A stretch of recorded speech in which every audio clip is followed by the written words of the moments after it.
కూటమి విజయంతో అమరావతి రీజన్లో నిర్మాణ రంగం పనులు పెట్టేందుకు సిద్ధమవుతుందా? కౌంటింగ్ ముగిసిన 2 రోజుల్లోనే భూముల ధరలకు రెక్కలొచ్చాయా? ప్రభుత్వం మారిన నేపథ్యంలో నిర్మాణ రంగం పరిస్థితి ఎలా ఉందో నిర్మాణ రంగ అసోసియేషన్ సభ్యులు ఏం చెబుతున్నారో గ్రౌండ్ రిపోర్ట్లో చూద్దాం.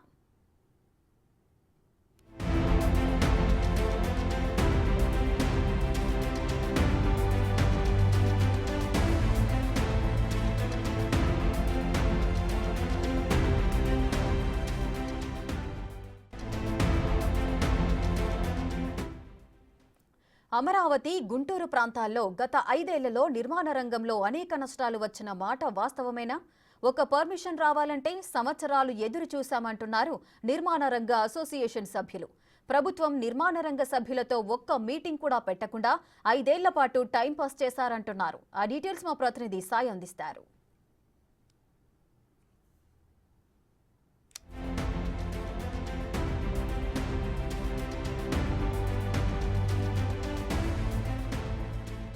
అమరావతి క్యాపిటల్గా ప్రకటించిన తర్వాత అమరావతి రిలీజియన్లో ఉన్నటువంటి అనేక ప్రాంతాల్లో రియల్ ఎస్టేట్ కానీ బిల్డర్స్ అసోసియేషన్ కానీ అక్కడ ఉన్నటువంటి బిల్డింగ్లు డెవలప్మెంట్ చేయడం గతంలో 2019కి ముందు అత్యధికంగా ముందుకు వెళ్ళినటువంటి పరిస్థితి ఉంది.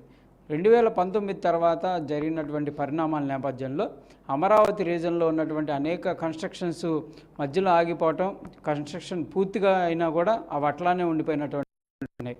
అయితే అసలు తీవ్రమైనటువంటి నష్టం జరిగిందనే విధంగా కొంతమంది చెప్తుంటే, కొంతమంది మాకు లాభం జరిగింది అంటున్నారు. అసలు ప్రస్తుతం రియల్ ఎస్టేట్కి సంబంధించి కానీ బిల్డర్స్ అసోసియేషన్కి సంబంధించి కానీ ఈ 5 ఏళ్లలో నిజంగానే లాభాలు జరిగాయా, నష్టాలు వచ్చాయా, ఎటువంటి నష్టాలు వచ్చాయి, వారు ప్రస్తుతం రాబోతున్న ప్రభుత్వాన్ని ఏం కోరుతున్నారు?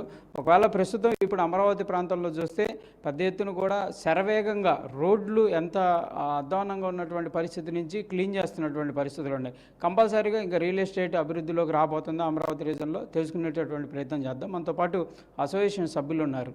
సార్ చెప్పండి, అంటే గతంలో ఎలా ఉంది 2019కి ముందు, అంటే ప్రభుత్వం మారకముందు, ఇప్పుడు ప్రభుత్వం మారిన తర్వాత అమరావతి ఎలా ఉండబోతుంది? మీరు ఏ అసోసియేషన్, మీరు ఏంటి?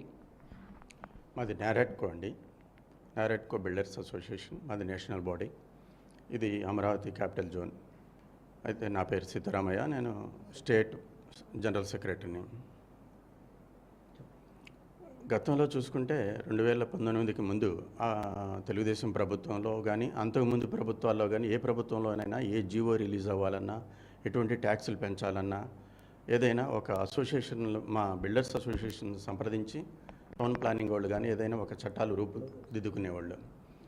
అట్లాంటిది ఇప్పుడు ఈ జరిగిన ప్రభుత్వంలో ఈ 5 ఏళ్లలో రియల్ ఎస్టేట్ అనేది అస్సలు బాగాలేదు.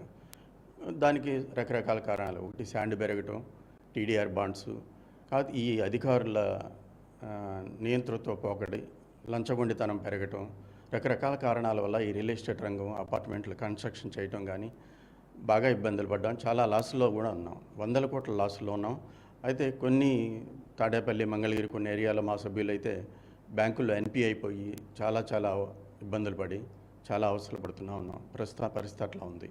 అంటే ప్రధానంగా సార్ మనం చూస్తే విజయవాడ నుంచి స్టార్ట్ అయ్యి వస్తుంటే పెద్ద పెద్ద బిల్డింగ్లు, ఒక్కొక్కటి కూడా 20 స్టేర్లు 30 స్టేర్లు బిల్డింగ్లు కట్టి అట్లా ఊరికే నిర్మానుష్యంగా ఉన్నటువంటి ప్రదేశాలు చాలా ఉన్నాయి. ఎందుకు అట్లా ఆగిపోయినాయి? ఎందుకు అమ్ముడుపోలేదు? అంటే ఓన్లీ క్యాపిటల్ అనేది మార్పు జరగటం వల్లే నష్టం జరిగింది అనుకోవచ్చా?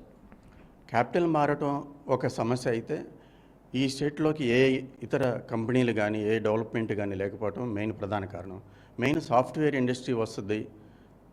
మన బైఫర్కేషన్ అయిన తర్వాత ఈ స్టేట్లో ఎటువంటి ఇండస్ట్రీ లేదు కాబట్టి అప్పుడెప్పుడే కొత్త ఇండస్ట్రీలు వస్తున్నాయి అని మా వాళ్ళు చాలామంది హైరైజ్డ్ బిల్డింగ్స్ కట్టడం జరిగింది. ప్రస్తుతం అమరావతి ప్రాంతంలో రోడ్లను కూడా క్లీన్ చేస్తున్నటువంటి పరిస్థితి ఉంది. అమరావతి రీజన్లో గుంటూరు కానీ అమరావతి ప్రస్తుతం కోర్ అమరావతిలో కానీ రానున్న రోజుల్లో రియల్ ఎస్టేట్ ఎలా ఉండబోతుంది అనుకుంటున్నారు? ఆశాజనకంగా ఉండద్దని మేము కూడా ఎదురు చూస్తున్నామండి. ఎందుకంటే అంతకుముందు 5 సంవత్సరాలు బాగుంది కాబట్టి ఏదో సింగపూర్ సిటీ లాంటిది మన ఆంధ్ర కూడా చాలా డెవలప్ అయ్యిద్దని ఎదురు చూస్తున్నాం. ప్రజలు కూడా అదే ధోరణిలో ఉన్నారు. ఒక ప్రభుత్వం మీద నమ్మకం ఉంటేనే ఏ సాఫ్ట్వేర్ ఇండస్ట్రీ వాళ్ళైనా ఎంప్లాయీస్ అయినా ఆ ఇండస్ట్రీస్ అన్నీ బాగుంటే మా ఇండస్ట్రీ బాగుంటుంది. వాళ్ళందరూ కొనుగోలు చేస్తేనే వాళ్ళ కొనుగోలు శక్తి పెరిగితే మా వ్యాపారం బాగుంటుంది.